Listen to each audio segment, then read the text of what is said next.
Cibervillanos informáticos internacionales amenazan con crear el caos en la sociedad vasca.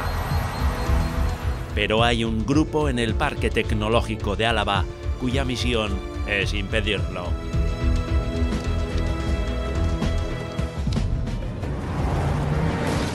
Parece el inicio de una película, pero no. Hoy Tecnópolis visita el Centro Vasco de Ciberseguridad. All right.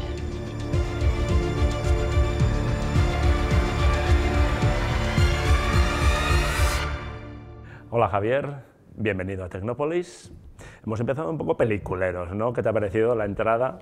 Bueno, aquí no hacemos películas, ¿eh? Aquí hacemos trabajo real, somos trabajadores con una especialización concreta dentro del campo de la informática, en este caso la ciberseguridad. Y bueno, lo que tratamos es de hacer nuestro trabajo de la mejor manera posible y de la manera más útil posible para la sociedad vasca. En todo caso, en esta película, en la de la vida real, vosotros sois los buenos, ¿no? Sí, nuestra labor se centra principalmente en dos aspectos. Vigilar la red, recabando información pues, de amenazas, de vulnerabilidades que pueda haber en la red y, como consecuencia de esa información y de su proceso, informar a aquellos que puedan necesitarlo, que pueden ser empresas, puede ser la Ertzaintza o pueden ser otros ámbitos pues, del Estado español o incluso internacional.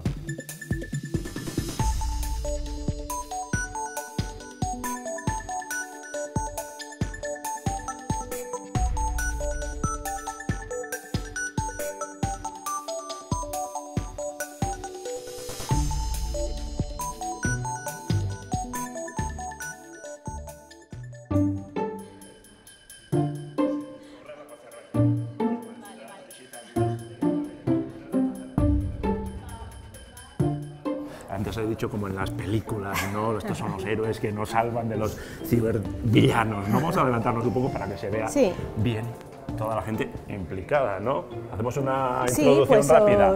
Os presento un poco. Aquí tenemos a Juanjo de GIE, que GIE es la Sociedad Informática del Gobierno Vasco. Aquí tenemos de Bicontec, del Becam. Aquí tenemos a nuestros compañeros de Ikerlan, aquí tenemos a los compañeros de Tecnalia y ahí al fondo a Bicontec. No, me da más tranquilidad saber que toda esta gente está velando por mi ciberseguridad, ¿no? Más o menos es lo que se hace aquí, ¿no? Bueno, sí, en parte eso es lo que se hace y también desde los centros tecnológicos un poco lo que se buscaba al traerlos a trabajar aquí conjuntamente era un poco pues, facilitar esa colaboración y el trabajar en proyectos conjuntos, ¿no? ¿Nos seguimos con la visita? Sí, vamos. ¿Por dónde? Pues vamos, si queréis, aquí a ver la sala de operaciones. A ver. Bueno, aquí estamos en la sala de operaciones. Antes de entrar hay que fijarse en la tira esta de LEDs que tenemos aquí, ¿vale? Hay que ver en qué color están. Verde. Está verde. Eso es buena señal. Es buena señal. señal. Al final tenemos un código de colores que lo que nos indica es si podemos o no podemos entrar en la sala. Si estuviera rojo, ¿qué querría decir? Pues ahora os lo explico. Verde significa que la información que se está manejando en el video wall, que ahora lo vais a ver, que son unas pantallas que están ahí, es pública, digamos, y podemos verla cualquiera. Si estuviese en ámbar, estaríamos en una situación en la que esa información no sería pública y solo podríamos tener acceso a esa las personas del centro. Y si fuese rojo, la tira esta de LED, si estuviese en rojo, eso significaría que estamos en un estado en el que la información que se está manejando ahí es de unas características crítica. Sí, que es crítica y solo las personas autorizadas pueden acceder a ella y solo pueden tener acceso a ella. Entonces, bueno. Me imagino que esto será para poner el claro, entonces dactilar, ¿no? Tocamos la puerta. Como en las películas. Y entramos. Bueno, hola, aquí estamos, Caixó. Pues bueno, nada. Estamos ya en el corazón de... Sí, aquí es nuestra centro, sala ¿no? de operaciones. Entonces aquí están mi compañero Eris Caixó, y Asier. Asier. ¿Y qué se hace aquí? Tenemos aquí el video wall, muy visual, ¿no? Sí, ¿Qué es lo que se hace aquí? Pues aquí al final es donde hacemos nuestra operativa del día a día, ¿no? Nuestras labores de monitorización, un poco de supervisión de cuál es el estado de la ciberseguridad y para eso en el mundo, porque aquí sí, bueno, en el mundo, pero bueno, ahí vemos un mapa global, pero bueno, centrándonos concretamente en Euskadi, que es nuestro foco. Le voy a preguntar a Asier a ver que me interprete un poco la información que se ve, ¿no? Vemos aquí un mapa, números... Bueno, me voy a sentar. ¿Qué es lo que significa toda esa información?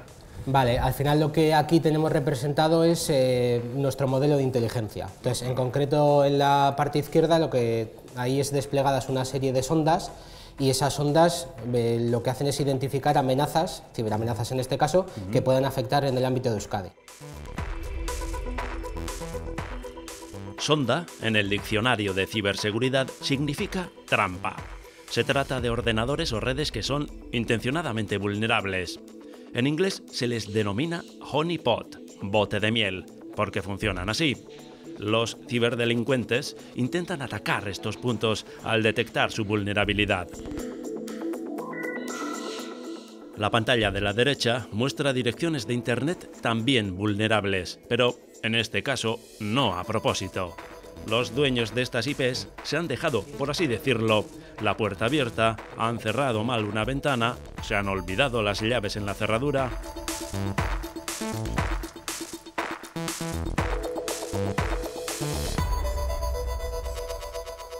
Pero luego está el ámbito profesional, vamos a decir. El empresarial, ya subiendo de nivel. Sí, cuando nos vamos ya a jugar la Champions, ¿no? Si hay una universidad, un centro tecnológico desarrollando una nueva tecnología o innovando sobre algún producto existente y alguien te lo podría robar cuando ya lo tengas terminado. Y en las estrategias comerciales, pues imagínate que estás en una ingeniería grande, y aquí en Euskadi hay unas cuantas, desarrollando una oferta pues, para una obra civil de varios cientos de millones de euros. Y que un competidor tuyo consigue tu información, la información de tu oferta, el contenido, hace una oferta mejor que la tuya y se lleva el gato al agua, ¿no? Tú acabas de perder en un solo ciberataque varios cientos de millones de euros. Existen, ¿no? Se dan todos los días. Todos los días.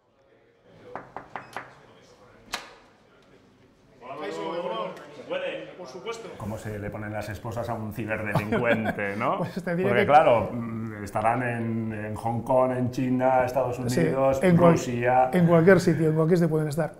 Pues en principio hacemos uso de sus mismas herramientas informáticas para poder seguir las trazas que han hecho ellos para que nos identifiquen dónde está el delincuente, y luego ya para poder conseguir tener acceso a él lo hacemos mediante acuerdos que tenemos entre policías, cooperación policial o cooperación judicial y fiscal, que también funciona en el ámbito penal. Es difícil, ¿no? ¿Cómo va el partido? Es complicado, es complicado. Ten en cuenta que ellos tienen mejor financiación que nosotros, mejores herramientas, y una cosa muy importante, que ellos juegan en un terreno que muchas veces está sin delimitar, ¿no? Hacen acciones que nosotros todavía no tenemos recogidas como delitos. O sea, que van un poco siempre por delante. Siempre por delante, siempre por delante. Nosotros vamos por detrás poniendo parches a lo que ellos van haciendo, ¿no? Cuando decimos ataques, ¿a qué nos referimos? ¿Qué es un ataque? Tú eres el que dice, nos están atacando, pero ¿qué es un ataque? Al final, ataques hay de muy diversa índole. Ataques, por ejemplo, siempre que alguien se ve infectado pues por un virus, eso es un ataque. Bueno, que hay ataques...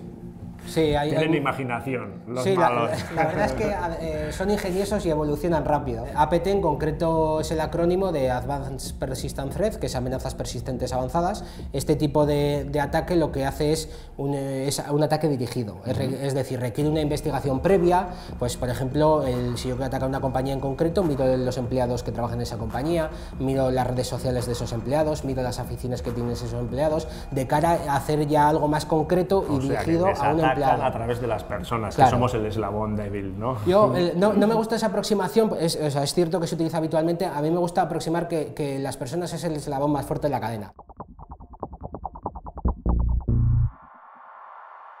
Una vez monitorizados los ataques, ¿qué es lo que se hace? ¿Cómo se reacciona? Nosotros lo que hacemos es informar a quienes pueden actuar. Hay veces que informamos a Ertzaintza, hay veces que informamos a algún organismo del Estado español, podemos informar a INCIBE o a CCNCER si es un ámbito competencial de ellos, o podemos informar incluso a agentes privados, es decir, si hay un dominio de Argentina que está atacando a una empresa vasca, podemos informar al propietario de la infraestructura del hosting o al registrador de los dominios para que puedan actuar, desconecten el dominio, desconecten el contenido, etc., ¿no? Entonces, esa actuación nosotros no podemos llevarla a cabo. En todo caso, conviene aclarar que no sois competencia de las empresas del sector, ¿no? No lo somos, no lo somos, y además seríamos muy malos compitiendo con las empresas porque nosotros no vemos la infraestructura interna de las organizaciones. Entonces, vemos lo que se mueve en el perímetro y hacia afuera. Uno de nuestros grandes objetivos, yo diría que el más importante, es tan importante como proteger las empresas es desarrollar un ecosistema potente de empresas de ciberseguridad.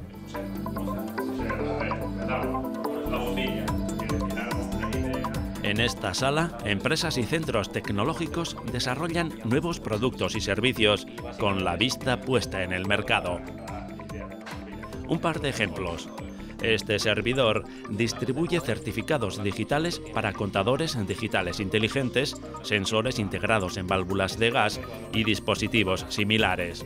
Es una idea de IK4 y Kerlan. Estas son de Tecnalia, un sistema pensado para entornos industriales. Monitoriza las comunicaciones y detecta amenazas y ataques. Y este otro, un punto limpio para impedir que USBs infectados accedan a infraestructuras críticas. Usar dentro de mi infraestructura. El objetivo es proteger toda mi zona industrial de toda la información que vea vía USBs. Entonces, en este caso voy a corregir un virus, un WannaCry, ¿vale? Entonces te digo que traes un WannaCry y yo te permito que continúes.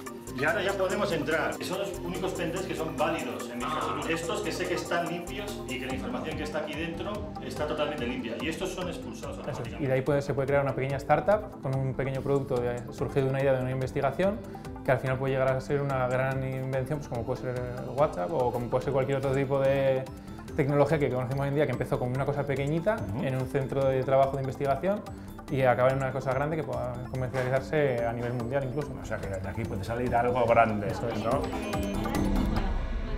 Una sala Faraday. Una jaula de Faraday. Sí, ahora vamos a verla. Huella dactilar de nuevo.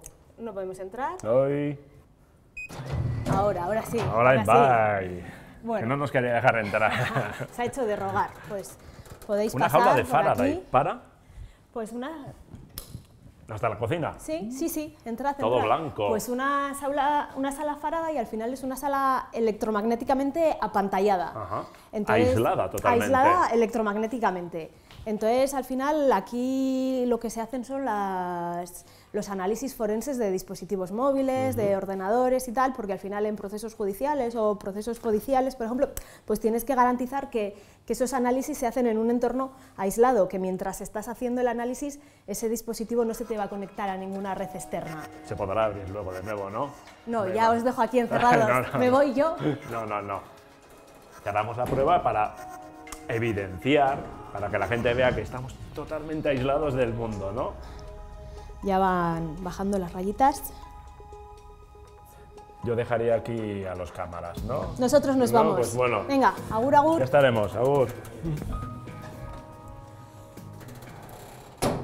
Me imagino que en el mundo de la ciberseguridad se usará mucho la palabra prevención, ¿no? ¿Qué significa eso para vosotros? Prevención. Sí, prevención es importante porque digamos que hace que sea más difícil atacar tu infraestructura, ¿no? A las empresas que no trabajan en este campo les cuesta entender la ciberseguridad porque no terminan de ver cómo tienen un retorno en su cuenta de resultados, lo ven como un gasto, ¿eh? Entonces nosotros lo que intentamos es mostrarles que también hay un coste si no haces nada. Entonces, ese coste puede ser en forma de que te detiene el negocio o incluso que tienes que cerrar la persiana porque no puedes recuperarte de un ciberataque determinado, ¿no? Se suele decir en este mundo que hay dos tipos de empresas, ¿no? Las que han sido ciberatacadas y las que lo van a ser. Entonces, necesitas alcanzar un equilibrio entre lo que es la prevención y lo que llamamos la ciberresiliencia, ¿no? La capacidad... ¿Qué es la ciberresiliencia? Menuda palabra. Sí, es una palabra pues, que ya hace unos años que está en el diccionario de la ciberseguridad.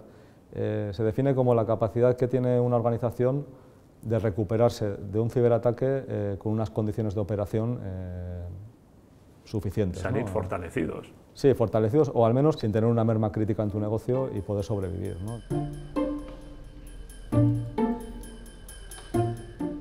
Lo que estamos viendo es ahora mismo en directo un ejercicio de ciberseguridad, ¿no? Eso es, un ejercicio de ciberseguridad. A estas personas que están aquí les hemos puesto un reto y el reto consiste en que hay una aplicación que se utiliza para hacer transferencias de dinero y su objetivo es hackear esa aplicación y tratar de robar dinero. Entonces, cuanto más posible, mejor. Claro, entonces el que más dinero robe pues ganará ese reto. También hay otro tipo de ejercicios que no es el que están haciendo ahora, en el que hay un equipo azul que en este caso se enfrentan el equipo azul al rojo, entonces los rojos atacan, los azules defienden y hay un enfrentamiento entre ambos. ¿Y estos que tenemos atrás? Y aquí atrás tenemos el equipo blanco, son un poco los coordinadores, los supervisores, los que van controlando cómo se desarrolla el ejercicio, quién va ganando, quién Los va árbitros del partido, más sí, o menos. más o ¿no? menos.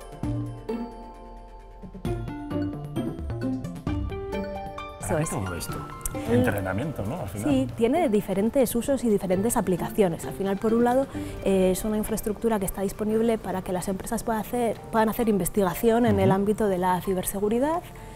También otra de las posibles aplicaciones que tiene es que entidades como EGI, Ertzaintza puedan hacer pequeñas formaciones para que sus equipos de respuesta estén preparados. Lo más formados posible. Eso y al es. día.